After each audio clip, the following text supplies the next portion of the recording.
pessoal, tudo bem com vocês? Eu me chamo Matheus Fernandes, hoje All Black. Estou aqui ao lado de, como sempre, de traje paterno e azul marinho. Jovessi Júnior. Aí sim, rapaz. E estou aqui, eu, meu amigo Matheus Fernandes, para mais um Dom Pode. Dom Pode este de número 123.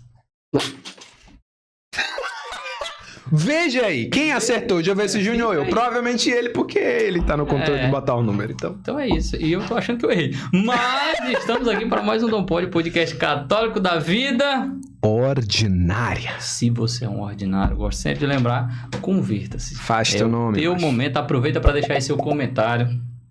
Manda aí no grupo da família, no grupo dos amigos, no grupo do pelotão. No faz grupo do exército. Alguma coisa. Faz a tua parte. Exato. É o teu momento da evangelização chegar. E já deu tempo, deu, Matheus? Aí não é possível, cara. Não é Pelo possível. Já amor deu de tempo. Deus. Já Deu deu tempo. tempo. Fazer alguma coisa, uma interação, não é possível. Uma curtida, um comentário, né? Então é isso. Sem mais enrolação, quem tá com a gente hoje? Hoje conosco, Felipe Iago. Salva de palmas! Que é isso, hein? Muito obrigado, meu amigo de longa Obrigado data. pelo convite. Nome cotado, inclusive, há um bom tempo, viu? Nós estamos na 3ª temporada, eu acho que desde a primeira. Bom saber. Desde a primeira de Jovessi Júnior. Tem um cara ali que ele é massa. Mas o legal é porque Deus veio preparando. É verdade, a caminhada tem sido longa. Espero corresponder às expectativas de vocês e dos telespectadores aí. Vai ser legal demais, vai ser legal Meu demais. povo, Felipe Iago, ele que pra mim será eternamente Nunes. O 06, né? 06. Caraca, 0612. 0612. Olha só, Dá uma caraca, olhadinha. curioso. Lembro história todos os aí, dias, uma história todos os longa. dias querendo dizer, o que eu tô fazendo aqui? E essa ida pro exército também foi uma forma de Deus me ensinar muita coisa, viu? Oh. Tá maluco, cara. Meu povo, Felipe Iago, ele que é casado com a Rita de Cássia, Boa. que bateu na trave pra não estar aqui com ele hoje, porque, Verdade. inclusive, tira esse momento pra você rezar uma Ave Maria pela Rita. Verdade. Muito provavelmente esse episódio saiu e talvez o baby mais novo da família já nasceu. Já tá assistindo. Ou se não nasceu, tá quase. Pé da goela. Tá no pé da goela. Então faz a tua parte, reza por essa família. E se eu sair correndo aqui do podcast é porque provavelmente ela mandou mensagem, tá em trabalho de parto. Boa, Aí, tá boa, vendo? boa. Já fica aqui Seria todos os muito asteriscos. legal. Ia ser legal. Seria Um excelente interessante. encerramento do Não, a gente episódio. ia atrás filmando tudo. Não, tá maluco, Cara, bastidor e tudo. queria Ia ter ser tudo isso. graças. Viralizar. Ele que é pai de 3 filhos, um casal, e de um bebê que é esse que pode estar nascendo agora. Exato. Não, agora não, calma. Agora Tá não. em paz, fica em paz. Né? É fisioterapeuta forense, professor de judô, fora as ameaças. É verdade. Acaba aí, tem currículo, mas... E Felipe, vulgo Nunes. Sim. Normalmente nos nossos episódios aqui, eu não sei se você já teve a oportunidade de acompanhar. Já assisti alguns, já. Não, se Legal, não tivesse assistindo, a confusão tá Então, aí. aí já ia assisti alguns. voltar. Aí eu já ia cancelar. Né? Nós sempre começamos aqui querendo conhecer como que começa a história do nosso convidado com Deus. Certo. E aí eu te pergunto, onde é que começa a história do Felipe Iago com Deus?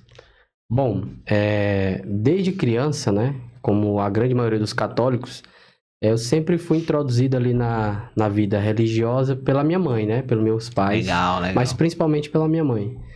Mas hoje eu entendo que essa introdução na vida religiosa, ela se deu de forma muito empírica. Hoje eu compreendo Entendi. isso. E ao ir numa missa hoje em dia, com muito mais consciência, eu verifico que a grande maioria das pessoas que estão na missa, muitas vezes estão dessa mesma forma que eu ia quando criança. É de forma empírica, sem compreender muito os ritos, os detalhes da missa, né? Mas isso foi muito importante, mesmo que de forma empírica, como eu disse, tenha se iniciado, né? É verdade. Porque ficou aquela semente ali plantada.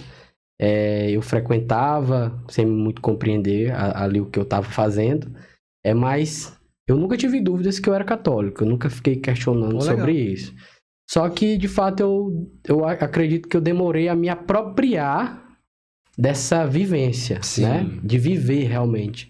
E diga-se de passagem, acho que demorou bastante, né? Para eu adquirir essa consciência. Mas começou com a minha mãe, que tinha aquele hábito, né? De a missa aos domingos, botar para participar da catequese. Eu sempre fui de falar bastante, e eu ficava chateado, porque às vezes eu ia pra catequese e eu percebia que os outros não falavam, né? A professora fazia uma leitura. Putz, eu era muito cara que não falava, irmão.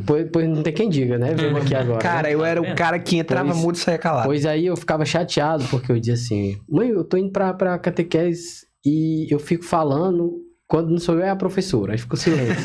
Né? Então, isso de certa forma me desanimou naquela época, enquanto criança, porque era uma metodologia muito enrijecida, né? E aí, para criança, isso não combina, mas eu entendo. Hoje eu também entendo que, antes da gente criticar alguém que está lá fazendo alguma coisa pela obra de Deus, que muitas vezes gratuitamente, né? Porque o catequista, ele tá ali gratuitamente, e você às vezes não tá fazendo nada, mas você tá...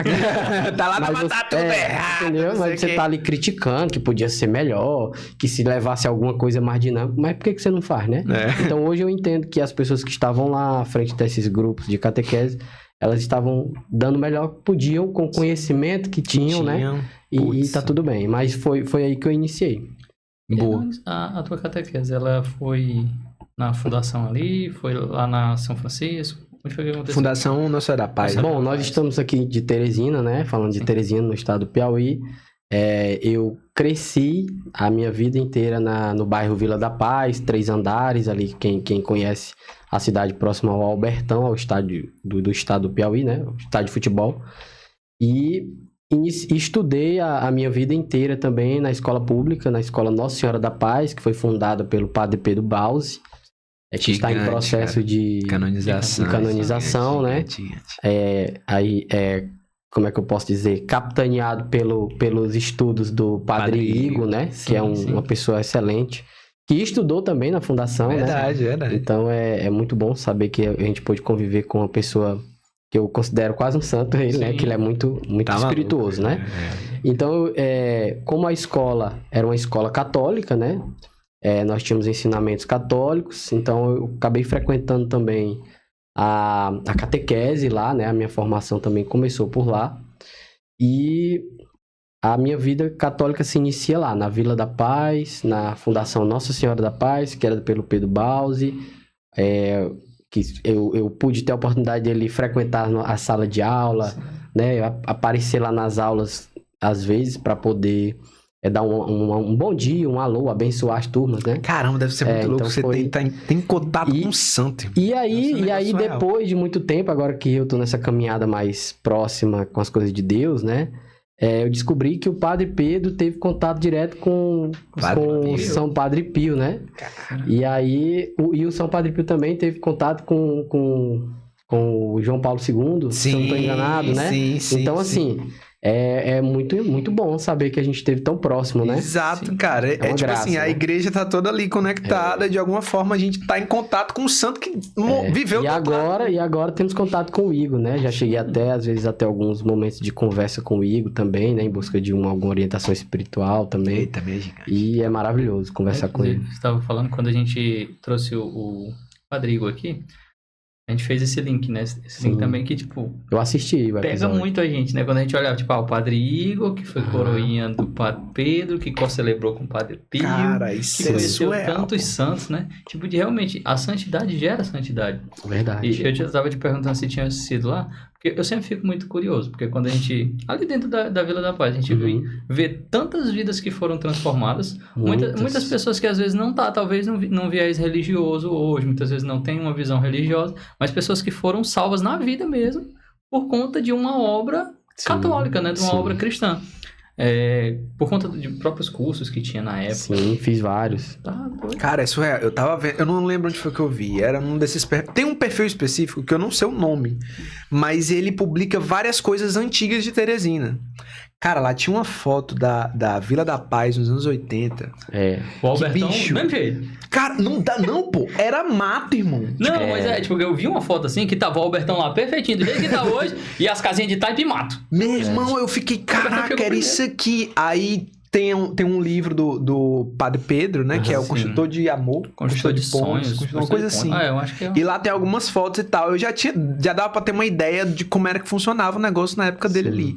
Só que essa foto que eu vi era ainda mais antiga. Aí quando a gente para olhar no tamanho que é a obra da fundação e das vidas que saíram de lá, tipo assim, a galera sai com família construída, pro seminário e tal. Cara, é uma mão de Deus que vai lá tirar a pessoa do buraco e levar ela de novo pra respirar. É verdade.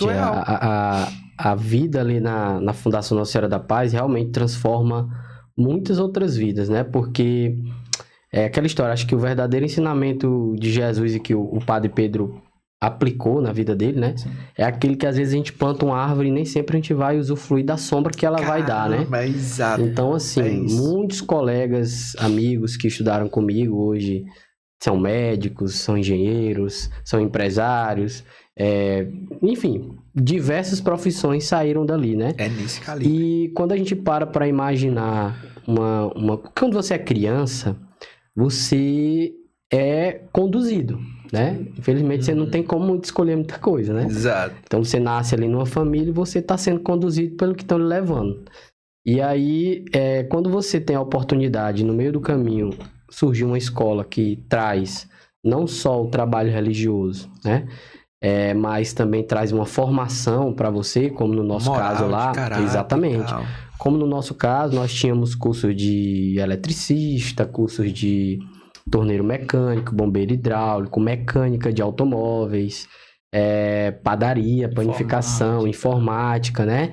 Então, assim, é um diferencial muito grande, porque não era cobrado nada, era público, né? Era tudo mantido pela ajuda dos italianos, que eram padrinhos de algumas crianças aqui. Então, isso hoje me tornou...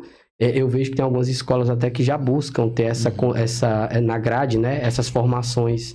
Então, isso é muito importante para a construção de um homem, né? Que quer... Esse homem que hoje está tão em falta, esse homem que resolve as coisas de casa, que sabe ajeitar uma lâmpada, arrumar um cano que quebra, né? Esses pequenos detalhes. Então, isso está muito em falta e eu sou muito esse tipo de homem, né? Me desculpe aí o pessoal que trabalha com manutenção, mas para ganhar um dinheiro lá na minha casa é difícil. Tem que ser um negócio muito complicado, assim, difícil. inventaram assim. É difícil, porque máquina de lavar, a parte elétrica, tudo que eu posso resolver, eu gosto, sabe? Então é algo que é muito natural. Exatamente. Lascou, irmão. Aí o cara só paga por isso aí. Só não sei ainda levantar parede. Mas se eu soubesse... eu tô vendo uns cursos aí. Se eu aprender já tô aí, fazendo uns testes ali e tal. É verdade. Felipe, e cara, já a gente volta pela essa parte espiritual de novo, mas desde quando eu ouvi falava de ti e tal, bicho, o cara é fisioterapeuta forense. O que diacho é isso? Primeiro que eu só quero falar Florense. Não sei por quê, fisioterapeuta Florense.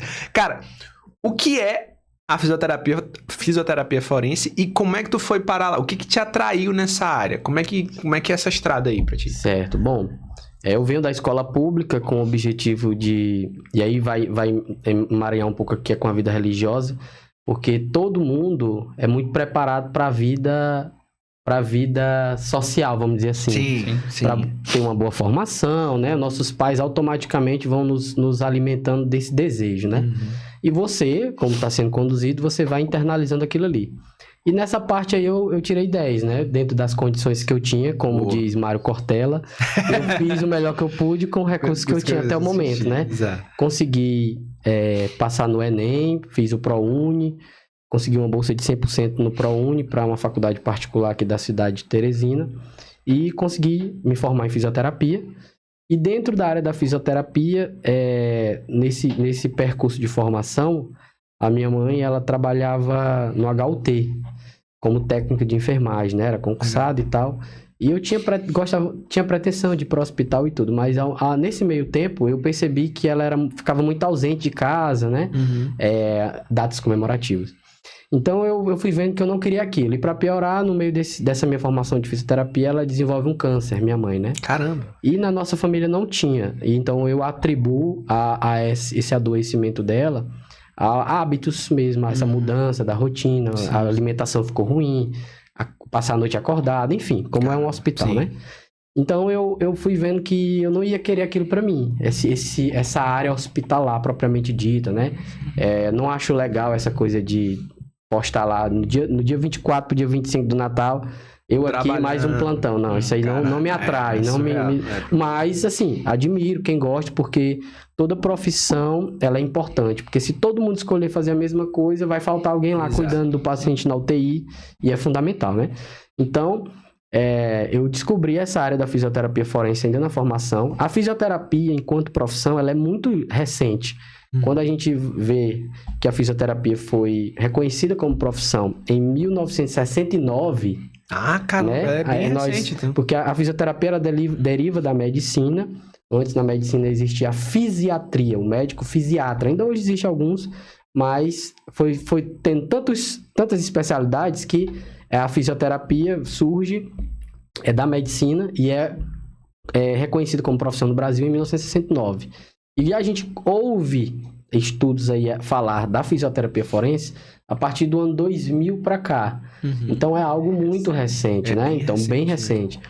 Então, quando eu descobri essa área, eu me identifiquei por vários fatores. Um deles é a questão de você não estar preso ao paciente, no sentido de que quem aqui já fez fisioterapia ou tem algum parente que faz, tratamento é 20 atendimentos, 10, né? Então, o profissional ele está diretamente preso ao paciente, ao plano de tratamento, né? Então, na minha visão empreendedora e bem amadora ainda na época, eu via que eu teria ganhos limitados com isso. Então, se eu estou preso a uma pessoa 20 vezes 20 atendimentos, eu não tenho como colocar outra pessoa ali, a não ser que eu faça um trabalho mais compartimentado e aí a gente não tem tanta qualidade. E aí entra naquele problema que tu não queria, que é o de lotagem. Exatamente. Aí na fisioterapia forense, ela é uma área da fisioterapia que trabalha diretamente correlacionada à área do direito, né? Em busca do direito das pessoas.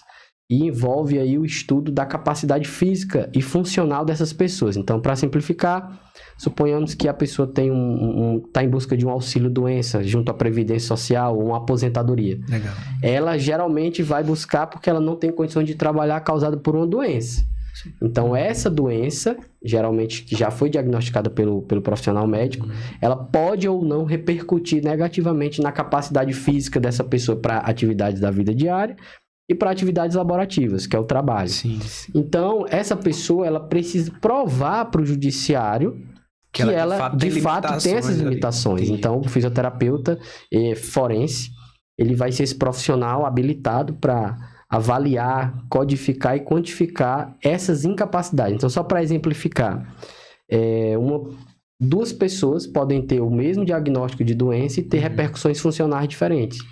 Então, para alcançar aqui o máximo de entendimento possível, nós podemos ter pessoas com a mesma hérnia de disco, com a mesma doença, uma hérnia de disco lombar, por exemplo, e por essas pessoas trabalharem em profissões diferentes, elas podem ou não ter o direito de um auxílio-doença ou não. Porque todos aqui que estão ouvindo devem concordar de que uma pessoa que tem uma hérnia de disco, mas ela trabalha numa função que não é braçal, ela pode estar menos prejudicada pelo impacto daquela doença do que uma pessoa que tem um trabalho mais intelectual, por exemplo, né? Então, se essas duas pessoas têm hérnia de disco, mas elas têm um grau de escolaridade diferente, eu não posso querer comparar as oportunidades de trabalho do seu João, que é do interior de Bom Jesus do Piauí, que é lavrador, só tem ensino primário, que é a realidade muito comum no Brasil inteiro, não é só no Piauí, com uma pessoa que tem hérnia de disco lombar também aqui em Teresina, mas tem pós-graduação, né? Decorrente de repente de uma cadeira. Então, assim, essa outra pessoa, ela tem muito mais chance de ser absorvida pelo mercado de trabalho, né? De reorganizar sua rota profissional. Legal. Então, aí, quando essas barreiras, elas não conseguem ser transpostas pelas essas pessoas, né? Que têm essas limitações, elas caem aonde? No braço do Estado, no braço do governo, para ser amparadas. Então, o amparo vai vir através de um auxílio-doença, vai vir através de uma aposentadoria por invalidez, de um auxílio-acidente, de um BPC para as pessoas que são deficientes, né? Então, essa área que eu falei aqui é só a área do direito previdenciário que o fisioterapeuta trabalha, mas nós trabalhamos também com a parte de direito do trabalho, que é quando o trabalhador busca provar que adoeceu em determinada empresa realizando determinada função, ou em um acidente de trabalho ele teve aquela lesão, né? Ou então o contrário, porque às vezes nós estamos no Brasil, né? E no Brasil malandro é malandro e mané é mané, né? Não é pra amadores, entendeu? não. Então, assim, tem situações que às vezes de fato a empresa não tem culpa. A empresa não tem nenhuma relação com aquele trabalho, às vezes com aquele acidente, com aquele adoecimento. Muitas vezes pode ser que o trabalhador tenha adquirido aquela lesão que está sendo alegada no processo em uma situação fora do ambiente de trabalho. Então, a perícia judicial, ela vem para justamente esclarecer esse ponto e dar para o juiz a fundamentação para ele decidir. Então, nós, enquanto fisioterapeutas forenses, nós podemos trabalhar como perito judicial, que não é concursado, não tem concurso para isso. É um profissional que ele fica à disposição da justiça. E quando o juiz precisa, ele nomeia aquele profissional e ele vai agir de forma imparcial para analisar a situação e emitir um laudo técnico para dizer se de fato aquela pessoa tem uma incapacidade para o trabalho, se foi causada pelo ambiente de trabalho ou não, enfim. Fora isso, também tem a fisioterapia forense militar, tem a fisioterapia forense na área de seguros, na área de tributos, né? Vamos supor que você que está me assistindo agora aí tem alguma doença que está estipulada em lei como com direito à isenção ao imposto de renda, né? Então, você precisa provar que a sua doença e as incapacidades que ela causa, né? E aí você pode dar entrada nesse pedido de isenção. Então, tudo isso também nós trabalhamos. Então, é uma área bem ampla. Caraca, bem ampla. E hoje, com a questão da tecnologia, antigamente você precisava estar presente, né, no ato pericial para poder ter um trabalho mais... trabalho válido ali. Hoje em dia, com a teleperícia, com a teleconsulta, com todos esses recursos que em todas as áreas hoje estão usufruindo, eu tenho parceria com o escritório de advocacia do Brasil inteiro, justamente por conta da tecnologia, né? Eu já consegui, por exemplo, ajudar um advogado a conseguir um benefício para uma pessoa com deficiência física no estado da Bahia. Eu aqui em Teresina, no Piauí, apenas analisando o processo e analisando as documentações médicas e conseguir fazer um trabalho e o juiz entender o objetivo do trabalho e reconhecer que aquela pessoa tinha um direito a esse BPC, né? Então a galera pode te procurar tanto a pessoa física ali, que é o direito dela, mas também, de repente, a empresa ou o próprio Estado entra em... a gente precisa aqui de entender o que é isso aqui que essa pessoa está alegando. Exatamente. Explica aqui pra gente, técnica e jurídica. Exatamente, porque mesmo que o juiz tenha uma vasta experiência na área jurídica e esteja sendo juiz há muitos anos, por lei, ele não pode julgar pelas próprias convicções. Então, mesmo que ele já tenha pego 50 casos igual e ele já saiba a sentença, as partes sempre exigem que seja feito o devido processo legal. Então, tem que ter a perícia, né? Então, na perícia sempre vai ter 3 personagens. Vai ter o perito, que é o que o juiz escolheu, e as partes envolvidas, no exemplo aqui de um processo trabalhista, tanto o trabalhador quanto a empresa, ela pode apresentar os seus assistentes técnicos, que são os seus peritos particulares.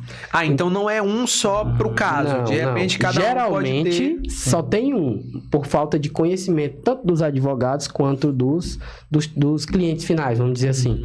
Mas, por lei, pelo Código de Processo Civil brasileiro, em cada perícia trabalhista ou previdenciária, pode ter até 3 personagens, que é o perito e os assistentes técnicos das partes envolvidas. E nessa situação, pode ser o médico, pode ser o fisioterapeuta, né? Aí vai depender da configuração de cada caso. E o ideal é que ele e o ideal é que esses, se for mais de um, que eles cheguem na mesma conclusão. Ou não, ou se o cara for, de repente, contratado pela empresa, pela né? empresa, assim, e ele vai apresentar... Presume-se que o perito, por ser escolhido pelo juiz, ele está representando a justiça, então ele é aos olhos do juiz. Então, presume-se que o perito cumpra o princípio da imparcialidade. Legal. Então, eu estou lá, eu não estou lá nem pelo Joveci, nem por você. Eu vou analisar de forma técnica, pelo que foi apresentado no processo e pelo que eu avaliei na hora do meu atendimento, da perícia, e vou dar minha conclusão. É natural que o Joveci, que está aqui no nosso exemplo, sendo assistente técnico da empresa, ele busque argumentar em favor da empresa. Isso é natural. Isso, claro. Assim como o advogado da parte da empresa vai buscar elementos dentro da lei, dentro da legalidade, que favoreça o cliente dele. E você, que é o trabalhador, tá tentando provar que tá falando a verdade. Então, é natural que o assistente técnico que você contratou, ele vá buscar jogar um holofote maior nos elementos que, claro, dentro da lei, sem mentir, sem criar documento falso, que você tem direito, né? Então, basicamente, o cenário ele vai ser esse. Aí, por que eu gosto? Porque eu não tô preso ao cliente. Putz, é um trabalho que você faz e acabou. Não precisa você estar preso a tratamento, né? Ficar ali naquele tratamento. E permite também essa liberdade geográfica de você trabalhar. Isso que eu tô falando aqui agora entra naquela questão que eu disse. Eu sempre, a minha esposa até às vezes me lembra isso, né? Eu sempre pedi a Deus que eu pudesse ter um trabalho onde eu pudesse de fato acompanhar a vida dos meus filhos, o crescimento dos meus filhos. E eu fui passando por um processo de transição até chegar nesse ponto que hoje eu tenho mais tempo em casa do que quando eu não tinha filhos. É que, na verdade, é para ser o contrário, né? Às vezes, quanto mais você tem filho aí, agora que eu tenho que sair pra trazer e ficar mais ausente. Casa, não, Deus foi muito bom comigo, mesmo sem eu merecer, mas ele ouviu meus pedidos e ele preparou um caminho que hoje eu entendo. Então, eu fui fazendo uma transição profissional, né? Era professor de judô. A minha primeira profissão foi como professor de judô na faculdade. Isso me permitiu eu fazer um curso de qualidade, porque eu dava aula poucos dias na semana, então eu tinha tempo para estudar. E aí, só que eu sabia que como professor de judô, eu teria que estar muito fora para poder ter uma boa renda. Sim. Então, porque não tem como dar aula de judô à distância. Então, não dá, Vai, né? derruba ele aí agora. Vai. Não, ali, ó. E o professor de judô, qualquer área de que você é professor, tem muito isso da individualidade do profissional, né? Sim. Então, quantos de nós aqui não tivemos professores na escola que quando era aula daquele professor, a aula lotava, né? Era diferente. Então, eu percebia que eu iria ficar velho, né? Eu ficava pensando, bom, eu tenho 20 e poucos anos agora, eu vou envelhecer, será que eu vou dar conta de estar dando aula com muita frequência, com 40, 50 e tal? Então, não era muito o que eu queria para meu objetivo de vida, assim, para a vida toda. Gosto muito, agradeço todos os dias por ter chegado à faixa preta de judô, por poder me qualificar para dar aula, né? Mas é aquilo que não era para ser a vida toda, né? Sim. Então, ainda dou aula de judô ainda, mas fui me preparando esse caminho de transição para poder ficar somente atuando mais 90% do meu tempo, vamos dizer assim, na área de fisioterapia, de perícias, né? Pô, legal, cara. Muito bom, muito bom. Falava aí lá no início tu falava do teu processo de relação com Deus, né? E aí, eu particularmente sempre fiquei muito pilhado e queria muito te trazer aqui, porque quando a gente fala da realidade, do momento em que eu conheci o Nunes, no exército, ali, na época né? do exército. Então a minha cabeça, a tua cabeça, de todo mundo que estava ali, era uma cabeça completamente diferente de, sei lá, 5, 6 anos pra cá, né? Se a gente olhar a nossa realidade. Estamos falando aí de 2014, né? 2014, então. Na época do exército. 11 anos atrás. 11 anos. Então era uma cabeça jovem, então a gente estava pensando coisas completamente diferentes do que a gente está hoje, né? Sim. Especialmente nas famílias que a gente está. Exato. Não sei se foi exatamente aí que a tua relação com Deus se aproximou mais, né? Nesse intervalo aí, se é recente. Mas com relação ao trabalho, e aí especificamente na fisioterapia forense. Porque tu lida todos os dias com uma pessoa, com a humanidade da pessoa ali, a situação e tudo. Mudou alguma coisa na tua visão? Eu também não tenho certeza se a tua relação com a fisioterapia, ela é antes da tua relação mais próxima com Deus agora, né? Sim. E se houve alguma diferença do Nunes antes pro Nunes pós... esse período de... Exato. Entendi. Bom, assim, a minha vida com a fisioterapia, ela começa por conta do meu avô, que teve um problema de saúde na época, teve um AVC e veio a falecer por conta desse AVC, mas até ele falecer teve muita intervenção dos fisioterapeutas que deram um bom resultado. Então eu passei a admirar essa profissão. E como atleta de judô, eu também passei a admirar a fisioterapia enquanto área esportiva. Eu fui criado numa família onde eu fui preparado muito para ser resolutivo, né? Então, muito cedo, meus pais trabalhavam o dia todo, minha mãe também. E aí, eu fui aquele que foi criado para saber fazer comida, saber fazer tudo, né? Então, essa autossuficiência, ela foi sempre muito presente em mim. Essa sensação de ser capaz, de saber resolver as coisas e tal, né? A confiança. Exatamente. Né? Então, isso tem um lado bom e tem um lado ruim. principalmente no caso de nós homens, né? Eu vejo que isso, se tiver uma dosagem errada, pode ser ruim. Porque a gente chega a achar que a gente é capaz de resolver tudo, de dar conta de tudo sozinho, que não precisa da ajuda de ninguém, né? E aí, no esporte, eu tive talvez a felicidade, acredito que felicidade, de ser um bom atleta. Então, eu me destacava bastante, eu ganhava as competições. Na época, eu me dedicava muito, então eu tinha bons resultados. Então, querendo ou não, isso também trazia pra mim essa sensação de que tudo que eu quero eu consigo, sabe? Sim. E aí você vai crescendo dessa forma e você vai meio que olhando um pouco torto pra parte religiosa, porque você fica assim, isso aí não depende de... É para as pessoas mais fracas que estão precisando de uma coisa... Exatamente. Isso aqui, eu consigo, eu quero, eu me preparo, eu vou lá e eu consigo. Só que aí, e isso foi muito tempo assim, né? Então eu via que o resultado do campeonato vinha pelo treino. Sim. Então eu treinava, eu ia lá, me dedicava e dava certo. E assim as outras coisas. Então, a gente vai crescendo com essa sensação de que não precisa acrescentar nada, né? Ou então, pelo menos, você não tá precisando, né? Que, por exemplo, era muito comum eu ir para retiros e eu ver que todo mundo chorava e eu não sentia nada, sabe? Sim, essa música nem é tão bonita, entendeu? Assim, eu ficava assim, eu digo, caramba, como é que pode? Eu tô aqui, eu não posso ser normal. Porque tá todo mundo tão tocado, tão comovido. E eu tô aqui extremamente tranquilo, bem, né? E minha mãe vinha ali, me abraçava. E eu né? Lá na frente dizia, pô, tá entendendo? Matou meu irmão. Entendeu? Então, assim, era uma coisa... era uma coisa que não me alcançava. Sim. Só que aí, o que acontece? Deus é maravilhoso, né? Aí, quando eu passo a buscar mais, que demora bastante, né? A essa situação, eu tenho 33 anos. Eu posso dizer que esse meu processo de conversão, ele propriamente dito, se iniciou aí nos meus 30, 29, por aí. Ou seja, eu já tinha filho, eu já tinha um filho, né? Que é o Pedro, eu já estava casado, né? A situação ali, acho que até a questão do próprio casamento, quando aconteceu, eu hoje vejo que eu estava preocupado com as coisas erradas no dia do casamento, né? Olha só. Eu tava preocupado com a festa, eu tava preocupado com o que ia dar certo, se tava tudo ok, né?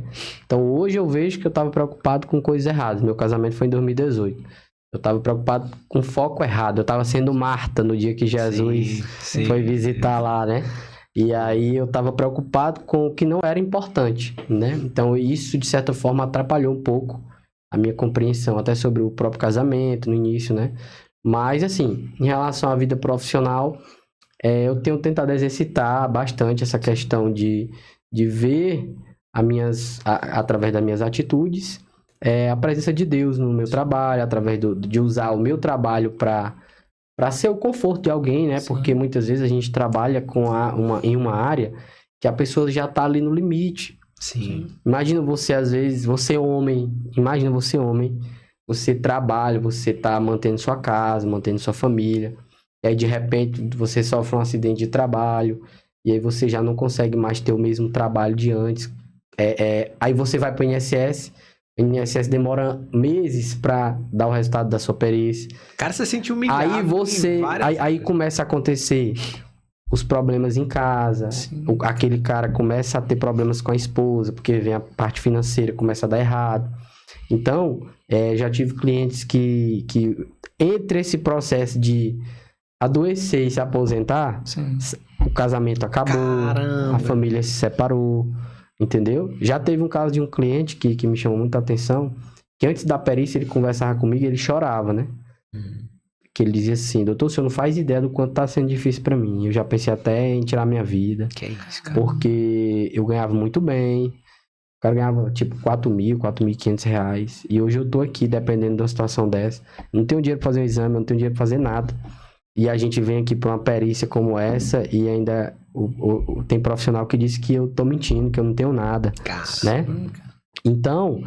E nesse dia eu conversei muito com esse cliente, né? Acalmei ele. Fiz um trabalho que não era de fisioterapeuta, né? Mas fiquei feliz porque nesse caso a gente conseguiu. Ele conseguiu se aposentar. E eu encontrei ele depois num momento, num evento da igreja católica. Caramba, foi E mesmo. ele disse, olha, eu tô pra me separar na época, né? Eu tô pra me separar, o negócio não tá bom, muita conta, muito problema. Eu digo, não, meu amigo, mas tenha fé em Deus, vai dar tudo certo. Essa perícia vai dar certo, nós vamos conseguir. Junto com o advogado, o trabalho vai ser bem feito e vai dar tudo certo. E aí ele conseguiu se aposentar. E depois disso as coisas começaram a melhorar. E a família não se dissolveu, né? Caramba, meu irmão, bendito seja Estão Deus. muito muito felizes aí, pelo que eu vi, né? Então, assim, quando a gente olha por essa ótica, né? E isso, tu perguntou agora, eu me lembrei de um detalhe. Quando eu comecei na área de fisioterapia forense, eu estava precisando muito de dinheiro. Então, eu estava muito focado no dinheiro. Sim, no Isso, retorno ali. No dinheiro, eu queria o dinheiro. Isso me angustiava. Por quê? Porque eu tava focado no que era errado. Sim. E o de resultado não vinha, sabe? Não vinha. E aí eu ficava, cara, o que tá acontecendo? E eu percebi que quando eu passei a mudar o foco, as coisas começaram a fluir. Né? Eu não tava focado mais em receber o dinheiro. Eu tava focado em entregar algo com mais qualidade, em fazer um atendimento bom, do início ao fim, em explicar para as pessoas o que ela tinha, qual o problema, o que é que causaria na vida dela, enfim, ser esse profissional de olhar mais humano, sabe? Sim. Não que eu não estivesse precisando do dinheiro, eu continuava precisando, mas a perspectiva era outra. Eu acho que eu passei a emitir uma energia para aquela pessoa Sim, cara. diferente. Sim. E não Não aquela tava mais na energia ansiedade do capitalista, negócio, assim, eu quero tá? terminar aqui para tu me pagar. Entendeu? E aí, bora até botar aqui, ó. Era quase isso que eu faltava falar, entendeu? Aí eu joelhei o Pix, né? Entendeu? Então, assim, a troca do que essas pessoas passaram a mandar pra mim de energia positiva, de, muito obrigado, você me atendeu muito bem, você me ouviu, você me respeitou, eu nunca fui atendido dessa forma, né? E aí, isso vai fazendo também uma propaganda boca a boca, né? Sim. E o universo parece que Deus vai conspirando a seu favor, né? Você tá entregando algo bom, né? Você vai recebendo bom real, também. É real, cara. É muito bom. Tu tava falando desse caminhar paralelo, onde a tua profissão ela foi encontrando aí uma nova visão, né? Era uma nova busca, era um negócio dinheiro financeiro e de repente continua sendo claro porque é um trabalho, mas passa pela entrega. Aí mais cedo tu tava falando sobre como essa visão religiosa foi amadurecendo, né? E tu já tava casado, já tinha filho. Sim. Qual foi o marco, assim, que fez... Caramba, meu irmão, quer saber de uma coisa? Isso aqui faz não sentido. Isso aqui faz sentido. Não é um negócio aleatório na minha vida. O que aconteceu pra tu voltar os olhos pra Deus e encarar aquilo ali como encarava o judô, como encarava a fisioterapia, um negócio com sério? Pronto, eu coloco que a gente tem que saber muito bem as escolhas que a gente faz. Sim. E principalmente a escolha de quem a gente quer ao lado da gente, né?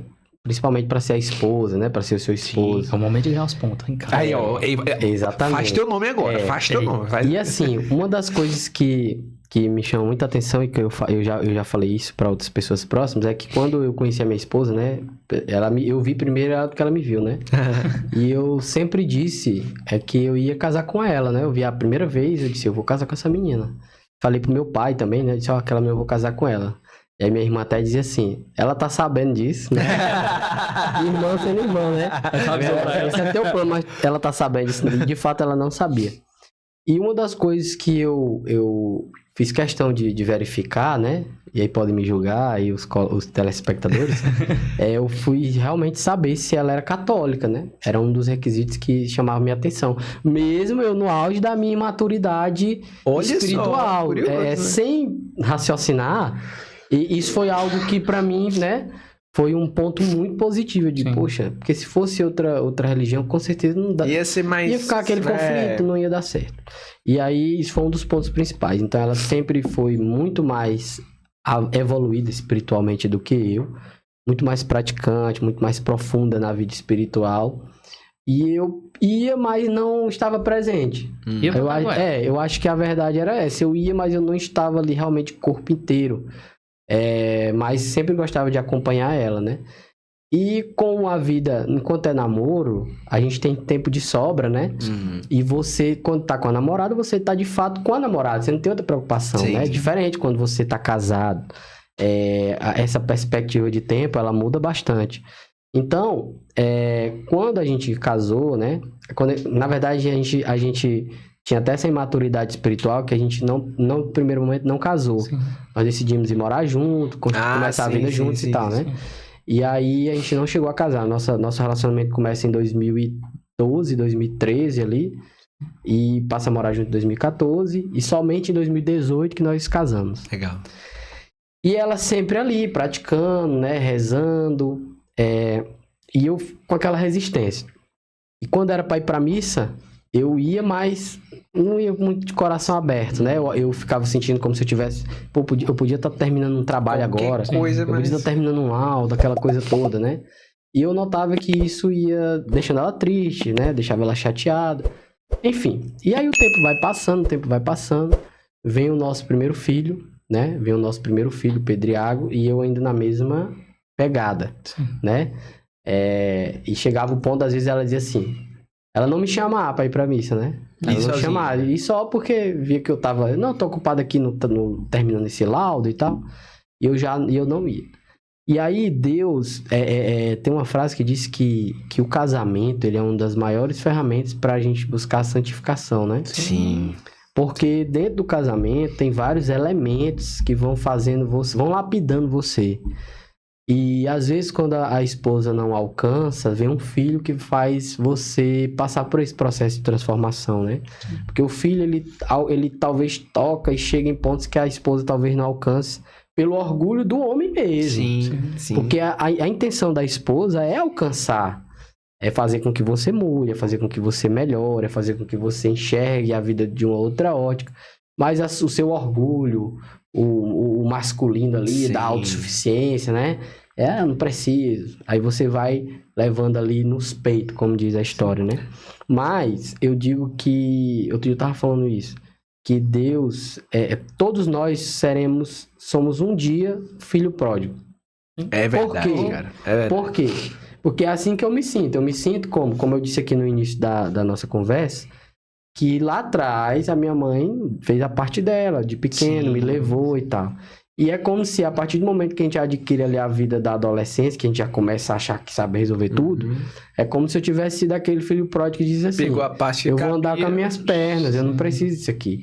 E eu fui viver minha vida, não fui fazer coisas erradas, né? Não fui roubar, não fui matar, mas eu fui viver uma vida distante do que o nosso catolicismo prega, né? E aí, quando meu filho nasce e a gente casa em 2018, meu filho já tinha 1 ano quando a gente casou. Ele participou do casamento, aquela coisa toda, mas como eu disse, eu acho que o casamento naquela época eu não vivi ele como hoje. Se o casamento fosse hoje, eu viveria, né? Sim.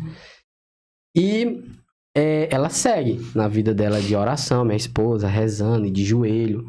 Pra falar a verdade pra vocês, o orgulho do homem, ele é tão grande, e aí pra vocês, mulheres sábias, que eu via minha esposa rezar de joelhos, eu via minha esposa rezando um texto, mas parece que eu ficava com vergonha de querer participar daquilo com ela. Caramba, bicho. A verdade comum, é essa, né, entendeu? Tipo assim, é mais comum. Porque a sensação que tem, eu acho que muitos homens vão se identificar com isso, e depois eu aprendi que é o contrário, é como se esse ato fosse um ato meio que de fraqueza. Exato. Eu tô tendo que me desarmar, eu tô tendo que essa é a postura feminina da coisa. Eu tô tendo que sair dessa posição que eu construí de ser forte, de eu resolvo, eu sou capaz. Talvez até por receio de achar que a sua esposa vai julgar você dessa forma. Desconfiar da tua segurança. Vai julgar de você dessa forma. Então eu sinto que isso era uma barreira, né? Mas ainda eu não entendia. Então, eu seguia na mesma coisa, né? Eu olhava ela rezando, mas eu ficava na minha ali, fazia minha oração muito simples ao dormir e tal, mas nada demais.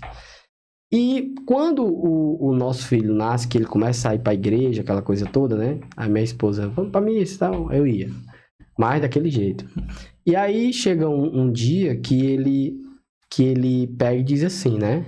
A minha esposa tá na missa, a gente tá na missa, e tem um momento de ajoelhar. Aquele momento de ajoelhar. E eu não ajoelhava. Eu não ajoelhei. E aí a minha esposa... Pedro, se ajoelhe. tá na hora de ajoelhar. Aí ele disse assim, eu não vou me ajoelhar, que meu pai não ajoelhou. Caramba! Aí eu fiquei ali, né, na minha, ouvi aquilo, não foi bom, me incomodou, porque eu fiquei, poxa, que exemplo que eu tô querendo deixar, né? Putz, pega. Que exemplo que eu tô querendo deixar. Então aquilo me marcou profundamente. Eu fiquei, Caramba, pega muito. eu continuei em pé naquela missa, por orgulho, e fui muito pensativo pra casa, né? E fiquei pensando, meu Deus, como é que eu quero deixar, que filha que eu quero deixar, né? Porque ao longo da vida de casado e como pai, a gente se depara com problemas que a gente vê que só a nossa força humana não tem condições de superar.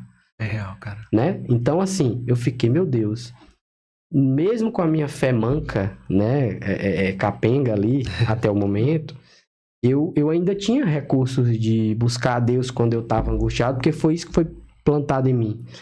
Mas eu sentia que poderia ser bem melhor e bem mais convicta essa busca. Então eu ficava, meu Deus, e se eu morrer agora ou amanhã, como é... eu vou deixar meu filho olhando para onde? Que referência, né, cara? Com que referência, entendeu? Então isso foi o estopim. E aí eu fiquei, tem que ter alguma explicação, não pode, eu tenho que abrir meu coração para isso, né? E aí minha esposa mudou a estratégia, ela passou a não mais me provocar aí, ela passou a viver a fé dela, né? E aí o fato dela fazer isso me chamou muito mais do que quando ela tava me chamando.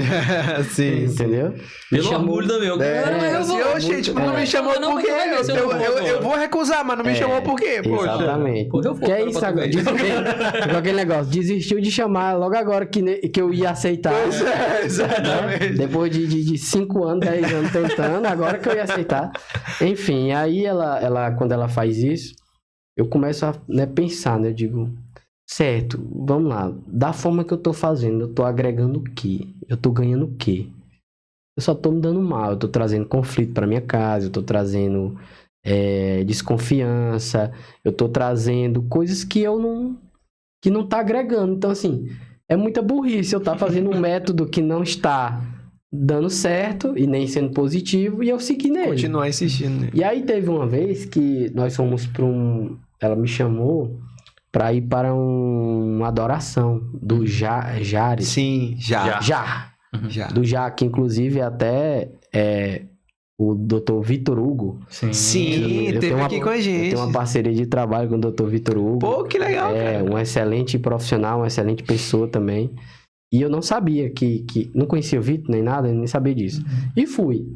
E me impactou muito, porque quando eu cheguei nessa adoração, eu mais uma vez cheguei, eu já cheguei assim meio amolecido, mas naquele dia foi diferente, porque eu fui com o olhar de tentar entender. Legal. Eu digo, meu Deus, eu tô aqui agora, diante de ti. Eu queria entender por que eu não sinto o que aquelas pessoas estão sentindo, por que não me toca do jeito que... E eu te peço, entra no meu coração, né? Alcança a minha vida, porque eu preciso disso, eu não aguento mais tentar resolver tudo só. Eu tô cansado de tentar resolver tudo só. Tem horas que eu vejo que a minha força não dá. Eu não tenho sabedoria para poder agir da forma que tem que ser, o discernimento, né?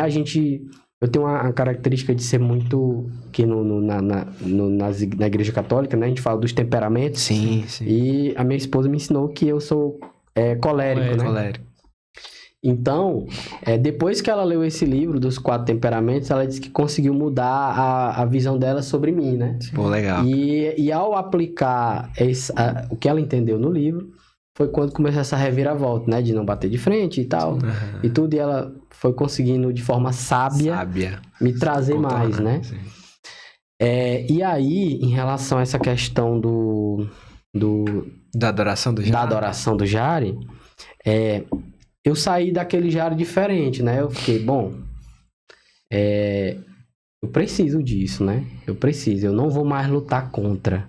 Eu não vou mais me colocar contra essa força, contra esse querer. E a partir daí, como Deus diz na Bíblia, né? Que Jesus não entra naquele coração que está fechado, né? Ele não entra como ladrão que arromba a porta. Sim. Ele precisa ser convidado. Então, essa passagem, ela ficou muito na minha cabeça, sabe? Eu digo, meu Deus, como é que eu quero que tenha uma vida mais próxima com Cristo se eu não permito? Né? Ou então eu sou aquele covarde que na hora que tá tudo bem, eu não preciso. E na hora que apertava, eu tava lá. Meu Deus, me ajuda, né? Jesus, me socorre. E ainda assim ele me socorria, né? E eu ficava pensando sobre isso. Digo, meu Deus, eu não faço nada, eu não mereço. E ele continua Eu ficava, meu Deus, eu não mereço eu ter uma esposa maravilhosa dessa que tá aqui, que não desiste, que chega pra me convencer, pra conversar, né? Então, depois que aconteceu esse momento do Jário, muitas coisas foram acontecendo. E é impressionante como Deus tem uma forma diferente de alcançar cada um de nós. É verdade. Esse processo ele se deu mais forte ainda quando eu estava numa missa e o padre Darley, da igreja São Francisco de Assis, né? Aqui no bairro Cidade Nova, ele falava sobre a questão de Santo Agostinho, né? Sim. Ele falava sobre Santo Agostinho. Tarde te amei. E além de falar sobre Santo Agostinho, ele também falou que pra gente ser santo, né? Não precisa você fazer uma grande obra. Sim. Ele dizia que a santidade estava nas pequenas coisas. Porque ele dizia assim, porque às vezes as pessoas pensam isso e vê a santidade como algo muito distante.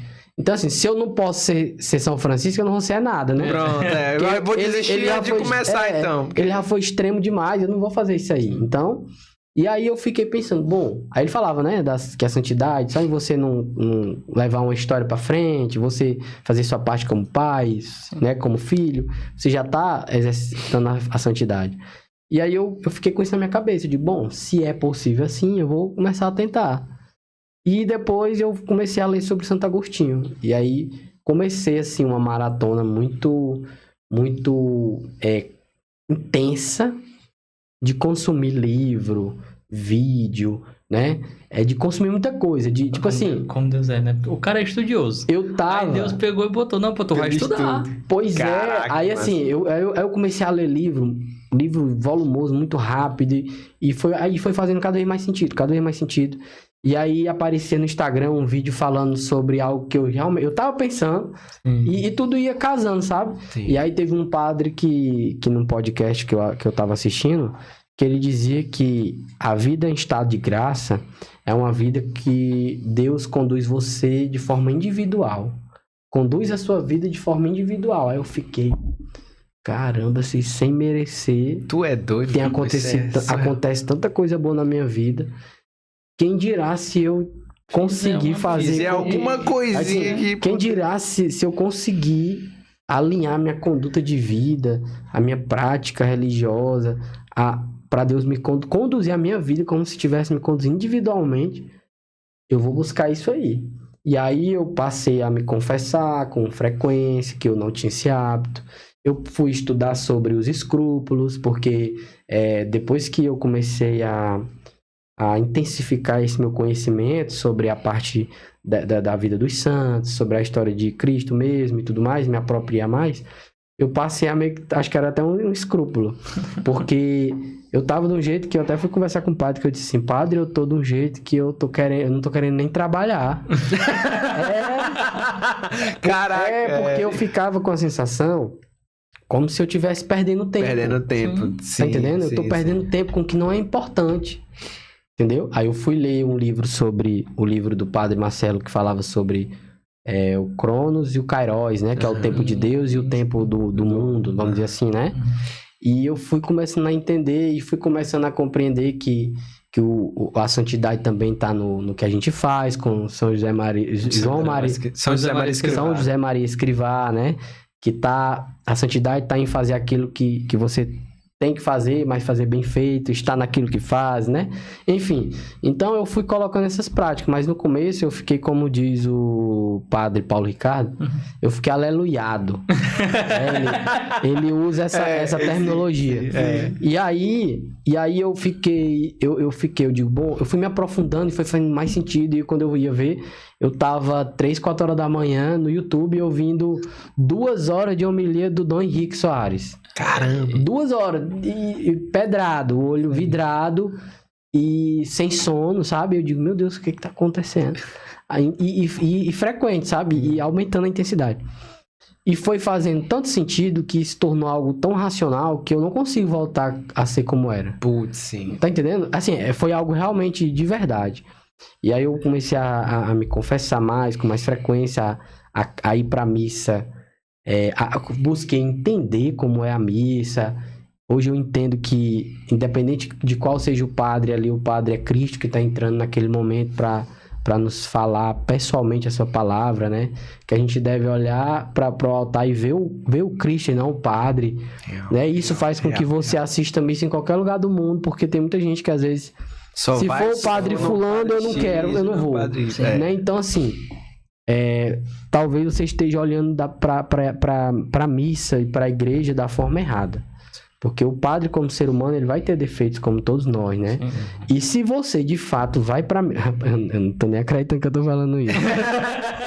Não tô nem acreditando, sinceramente. Uhum. Se fosse pra você pagar aqui e disser assim, rapaz, uma coisa que tu não vai estar fazendo daqui a 11 anos, em 2014, eu dizia, eu jamais vou estar num podcast católico falando, ensinando o povo a ir pra missa direito. Não, jamais. E ele lá em 2014, ainda mais com aquele ali, ó.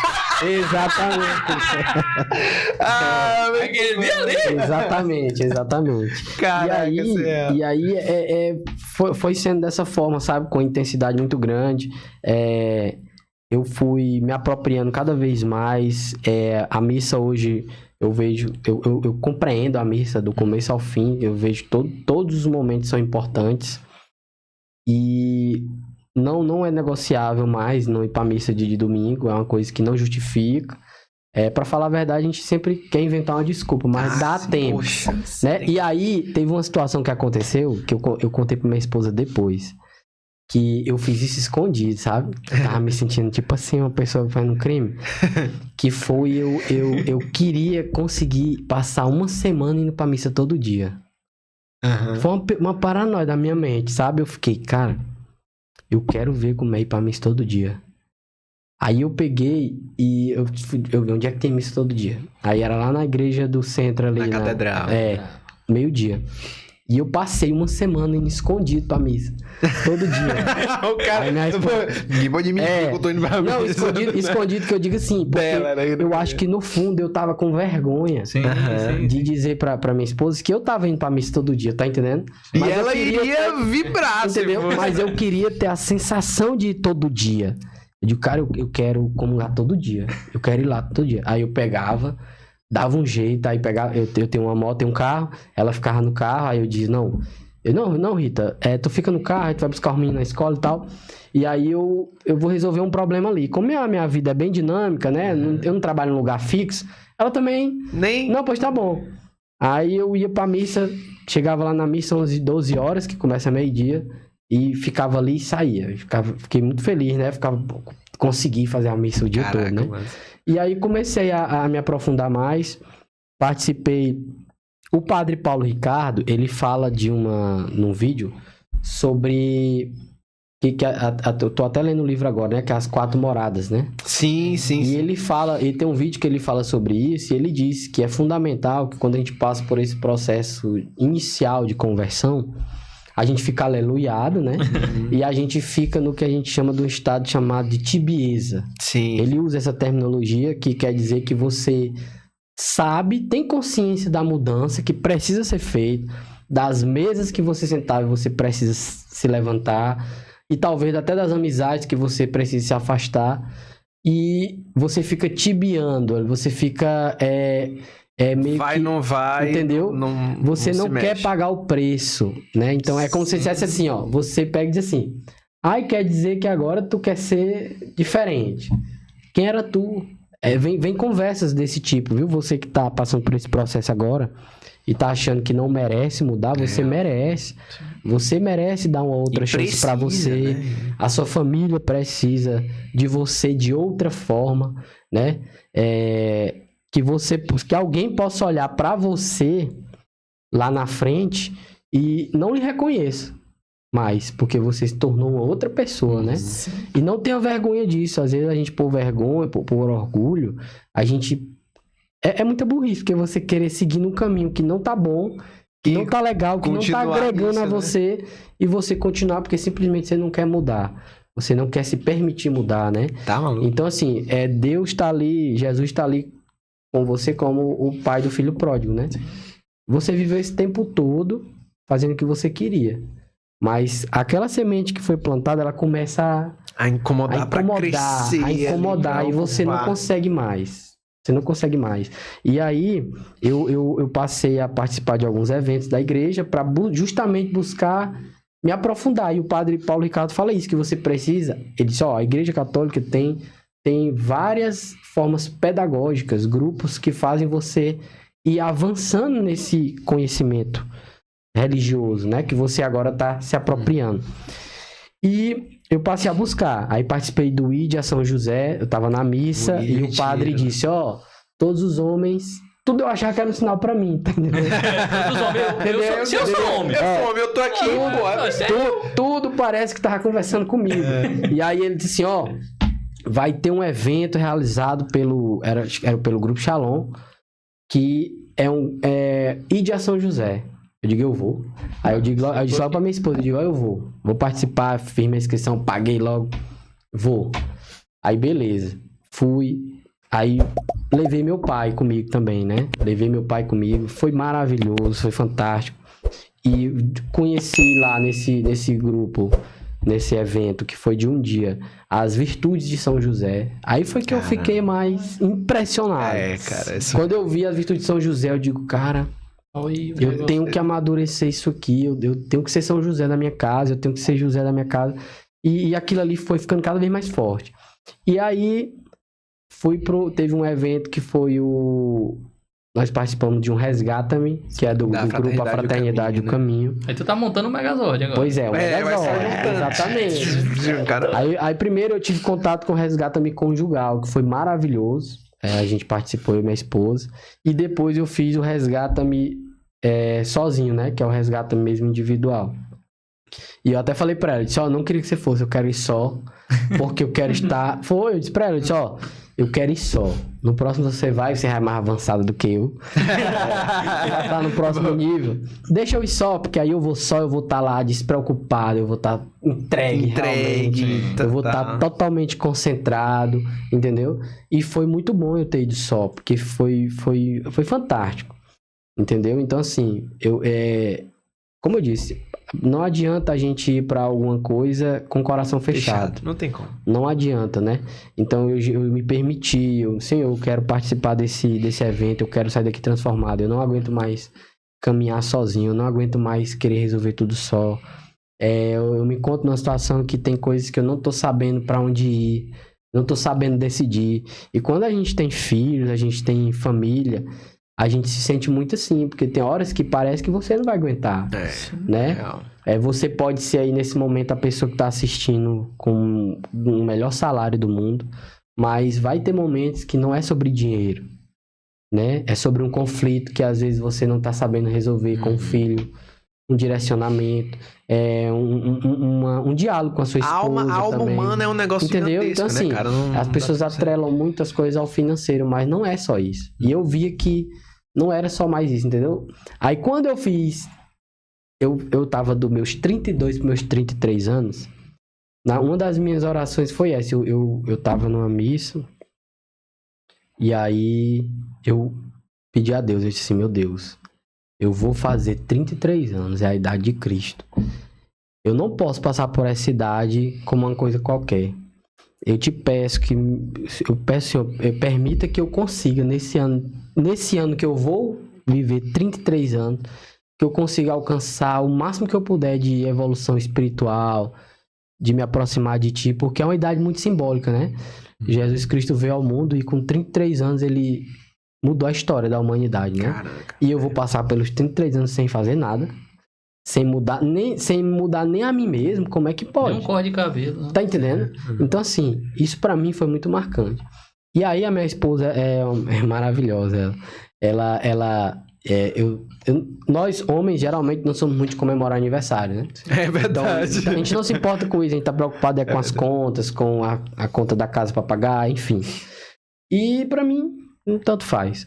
E aí quando foi no dia do meu aniversário, de 33 anos, que agora eu já estou com 34, eu disse, não, nós vamos pra missa. Eu nunca fui de comemorar meu aniversário fazendo festa com bebida e nada disso. O pessoal não achar que, não ferrar a bagaceira. Não é isso. Não, vamos fazer uma coisa diferente. Eu quero ir pra uma missa. Onde é que tem uma missa? Era uma terça-feira. E ela, não, pesquisou lá, tem uma missa lá na Igreja da Vermelha. Aí nós fomos pra missa. Eu, de fato, não estava preocupado se alguém ia, se ninguém ia. Eu estava preocupado em eu estar com a minha família lá, que é eu, minha esposa e meus 2 filhos, que é o Pedro e a Maria.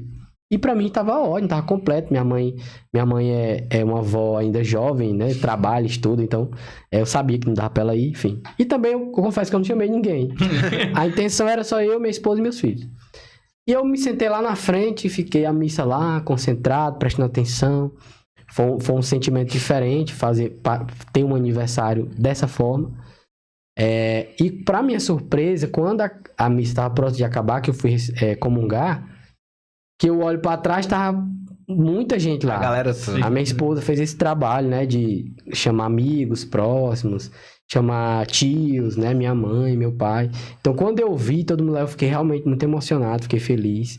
E foi diferente, foi especial, foi uma sensação diferente.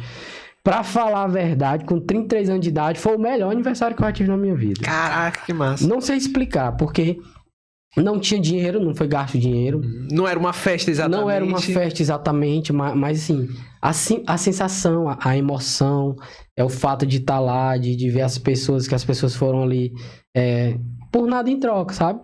E você tá ali, então, assim, foi uma festa diferente. Eu fiquei muito emocionado. E mudou bastante. Então, de lá pra cá, eu venho só avançando, assim, né? Claro, não vou dizer que eu tenho meus momentos, porque na caminhada a gente fica com dúvida e fica... Será que eu tô fazendo o caminho certo? Será que eu podia estar fazendo mais, né? E aí você, às vezes, vai sentindo Deus chamando você pra alguma coisa, você não sabe pra que é, né? Mas, assim, o que eu observo é que hoje eu tenho conseguido ter um discernimento um pouco maior sobre a questão do dia a dia, da vida em família, né? De como conduzir os filhos. A gente vai vendo que os filhos, eles vêm com a missão de mostrar pra você os defeitos que você tem. O que ainda falta melhorar. De revelar aquilo que você precisa melhorar. E a gente precisa ter humildade para se despir desse orgulho e ir buscando em Deus essa mudança. E eu e minha esposa, a gente gosta muito de ler, de estudar, né? Então a gente busca participar de eventos, né? Teve um evento de uma escola particular aqui de Teresina, que foi justamente para trabalhar essa questão, trouxe um profissional aí de fora para trabalhar a questão do desenvolvimento infantil. Legal. Nós fomos, né? Então, assim, todos nós somos muito orientados a fazer o básico, que é o básico. Olha, estude, trabalhe, para você ter um bom dinheiro, para você ter uma boa profissão. Casa bem, não sei o Casa quê. bem. Só que aí, nenhum de nós somos capacitados a conduzir nossa família. E eu não posso culpar os meus pais, né? Porque eu vi uma frase que é muito interessante, que diz assim como você, seus pais estão vivendo pela primeira vez. Fizeram o que podiam. Né? Então, assim, Fizeram o que a gente podiam. tem a sensação de como se os pais da gente tivessem a obrigação De já nos saber entregar tudo. algo a mais. Verdade. E às vezes eles não têm esse recurso para entregar. Sim. Como é que você quer cobrar uma pessoa que ele não tem esse recurso? Eu lembro muito que uma vez a minha mãe falou isso pra mim, né? Que a gente tava... Eu ia me casar, né? Tava preparando a questão dos casamentos, né? Aí ela me perguntou, né? Matheus, nós somos bons pais, né? Aí eu, a minha mãe e meu pai... Como assim? Claro que vocês foram bons pais. Como assim? Não sei o que. Ela... Pois é, porque a gente não sabia o que a gente tava fazendo, Exatamente. cara. A gente não sabia, né? Exatamente. Tu nasceu ali e a gente foi fazendo o que dava, mas assim, eu não sei ser mãe. Exatamente. Eu não sabia vai ser uma faltando mãe. essa Eu fui capacitação, entendeu? E na verdade a gente tem que pensar nisso. E eu tenho notado que com o advento aí da internet como está, tem disseminado muito essa questão dessas capacitações, porque hoje a gente tem acesso a muita coisa, né? Cara, Então antes tem não várias tinha. referências. Não tinha, então, no começo a gente sentiu bastante, eu converso muito com a minha esposa sobre isso, que nunca chega ninguém para ensinar você como ser pai, como ser mãe, como vai ser a vida familiar, os obstáculos que você vai encontrar, com a melhor maneira de você resolver. É claro que não existe uma receita de bolo, mas se você tá fixado ali no que Jesus Cristo ensina, no que a Igreja Católica ensina, você muda sua perspectiva sobre o problema. Você consegue olhar para aquilo que é mais importante, então, assim, né? Consegue botar as coisas em ordem. Exatamente. Então, assim, hoje, antigamente, eu ficava muito angustiado com os problemas do dia a dia, tudo parecia que não ia ter solução, sabe? E hoje não.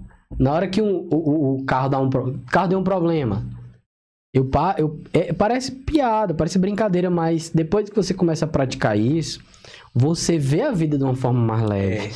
Porque até na hora que algo deu errado, você vê a bondade de Deus. Exato. Entendeu? Exato. Ó, teve uma situação que o carro deu um problema grave. A gente estava prestes a viajar. O gasto financeiro foi grande, mas quando eu parei para pensar que se isso tivesse acontecido na estrada, eu com a minha esposa e um filho, que na época só tinha ele. Então você começa a ver. E outra, pessoal, falavam sobre isso e eu não acreditava, mas é verdade. Quando a gente começa a se aproximar mais das coisas de Deus, a se apropriar, vem tanta dificuldade, tanta coisa. Na época que eu falei que eu fui para esse retiro do Resgata-me, o meu carro deu um problema, do nada. Aí a minha esposa ficava sorrindo, porque depois que eu comecei a ter essa consciência, eu às vezes falava sozinho assim, né, pra ela. Eu disse, olha aí, ó, o carro deu problema, mas eu sei o que é isso aí. Tá pensando que eu não vou? Pode pegar fogo aí, eu vou. Entendeu? Pode pegar fogo. Bicho, eu boto fé nos coléricos. Os coléricos são foda. Pode pegar fogo no carro aí. Aí eu liguei pra um amigo meu, né? Digo, cara, me deixa ali na... Não, ele ia também, esse meu compadre, né? Robério. E aí eu dizia pra ele, eu disse, cara, tem como tu passar aqui em casa pra tu me levar? Porque o carro que deu problema eu já entendi. Então, não tem problema, eu vou. Depois, segunda-feira, eu resolvo sair, terça-feira, o dia que der.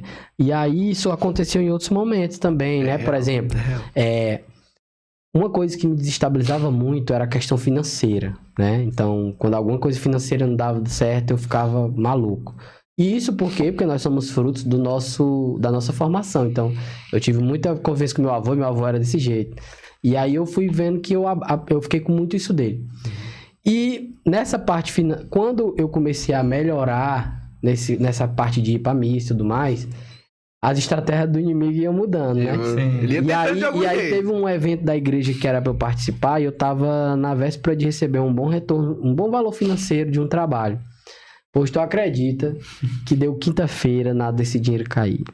Sexta-feira, nada desse dinheiro cair. Sábado, perto do evento, né? O Felipe de antigamente faria o quê? Cancelaria. Eu não vou, porque, né? Tenho que resolver isso. Eu tô precisando de um dinheiro, não tenho e tal. Essa parte financeira não tá boa. Eu não vou. Mas aí tá vendo? Oi. Tá querendo me pegar pelo financeiro, mas não vai. Não vai porque semana que vem esse dinheiro vai cair. E o evento é de final de semana e eu vou. Nem que coma uva aí com arroz e tal. Entendeu? Então assim, eu vou. E aí eu peguei e eu ia, entendeu? Então assim, eu passei a entender isso. Que tinha essa batalha realmente espiritual de você. Você é toda hora convidado a ser o que você era antes. Você é toda hora chamado a lembrar que você não merece essa mudança. Você não é digno de mudar. Tem que continuar no mesmo lugar, entendeu? Então, você que tá aí assistindo agora, que acha que não é digno de mudar o rumo da sua vida, de que não há como você mudar o comportamento para os seus filhos, mudar a sua imagem perante seus filhos, perante sua esposa, é possível. Dá tempo. E por que eu tô falando mais para os homens? Porque eu sei que o homem ele é mais difícil desse processo, né? A gente tem muita mais dificuldade de dobrar o joelho, realmente. E tem pouco cara falando disso também, né? Pois é. As mulheres falam muito sobre isso. Exatamente, entendeu? Agora os caras, mano, então, assim, você não vai deixar de ser mais homem por isso. Pelo contrário. Hoje eu me sinto muito mais consciente, preparado, convicto do caminho que eu tô seguindo. A vida fica mais organizada para você. Não tem o que falar, né? E aí passei também a buscar praticar também as minhas orações, né? A fazer a novena de São José. Massa. É impressionante quanto São José realmente tem meu compadre, ele fala muito comigo, ele diz assim, como é que estão as coisas? Ele diz, meu amigo, esse mês São José tá me carregando nas costas. Ele botou foi na cacunda aqui, porque só sendo ele mesmo intercedendo por mim lá junto a Cristo, porque realmente tem coisas que são inexplicáveis. inexplicáveis. Não tenho o que te falar. Ó, só pra animar a galera aí.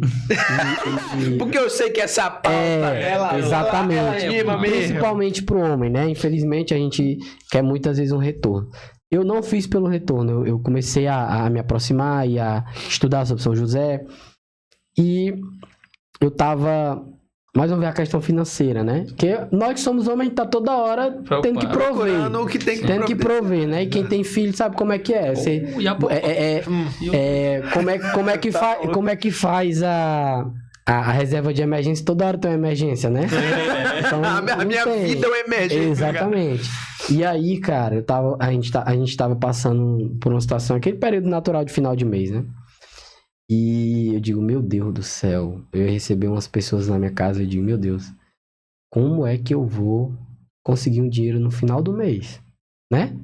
Bom, mas antigamente eu me angustiava, agora não. Eu sei que São José vai me ajudar e ele nunca me desamparou. Cara, sem brincadeira. Era um dia 28 de um mês e um cliente me liga, 4 horas da tarde. Numa sexta-feira. Tudo bom, doutor Felipe? Tudo bem. Deixa eu lhe falar. Deu certo o processo lá, graças a Deus. Me mande seu Pix que eu quero... Que é isso? Juro. Que é isso, irmão? Me manda o seu Pix que eu tô ligando só pra poder pagar a sua parte do contrato que a gente fez. Cara, quando eu vi, eu fiquei gelado. Porque não foi pelo dinheiro. Foi pela resposta, pela graça, sabe?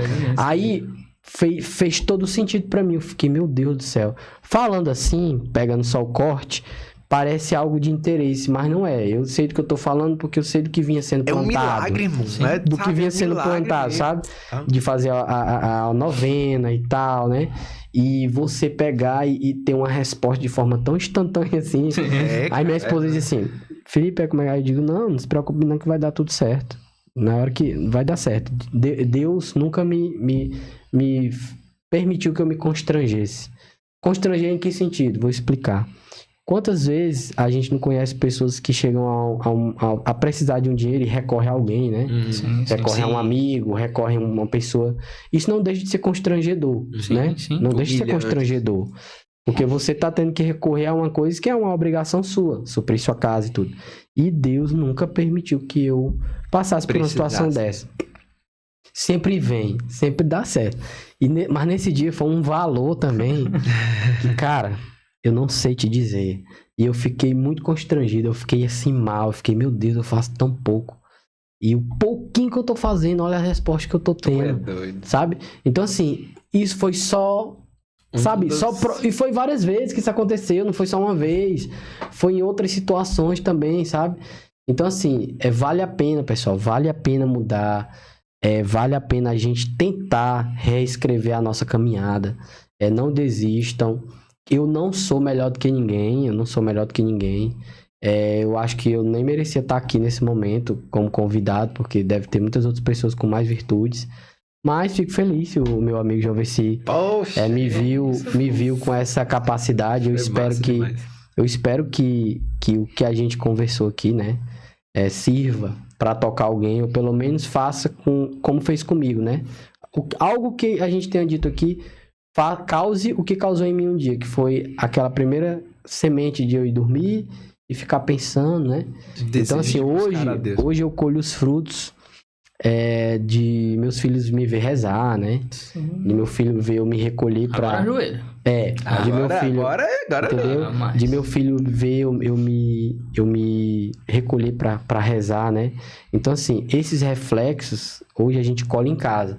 Meu filho tem 7 anos e ele diz assim, pai, quando eu tiver a minha esposa, né? Então, assim, caraca, que massa. Por favor, aqui ninguém estimula ele a ter namorado, nada disso. Sim. Mas é aquela história. Como ele tá vendo uma boa referência em casa, né? Ele vê um pai cuidadoso. Que um dia vai chegar a vez dele.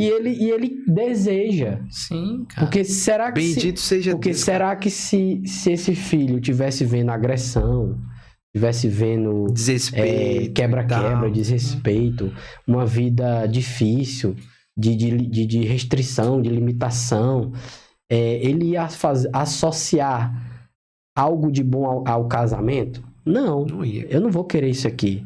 Olha o que é esse casamento, é briga, é agressão física, é verbal, é tudo. Não. Então, tanto ele, que tem 7 anos no momento desse podcast, e a minha filha que tem 4, eles falam isso às vezes, né? Ah, pai, a sua esposa, né? Ah, quando eu tiver minha esposa e tal, eles ficam comentando. E não é a gente que estimula, é algo natural, né?